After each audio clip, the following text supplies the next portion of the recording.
च्या संस्थेला दारणा धरणातून मविया काळात पाणी आरक्षित करण्यात आलं होतं. त्यावर आता शिवसेनेच्या शीतल म्हात्रे यांनी गंभीर आरोप केलेत. खरातला दिली गेलेली पाण्याची जोडणी ही मातोश्रीच्या मॅडमच्या आग्रहाखातर देण्यात आली असं म्हणत रश्मी ठाकरेंवर त्यांनी अप्रत्यक्ष निशाणा साधलाय.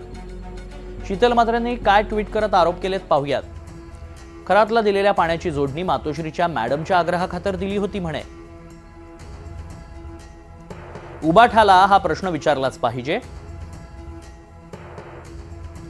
ताज का राज फुटला तर तोंडचं पाणी पडेल.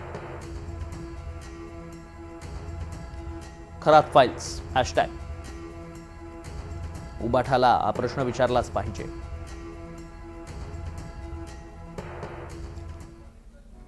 त्यामुळे खरात प्रकरणी शीतल म्हात्रेंनी काही गंभीर आरोप केलेत. आता त्यावर उबाठा गटाकडनं काय प्रतिक्रिया येतात ते पाहणं महत्त्वाचं असणार आहे.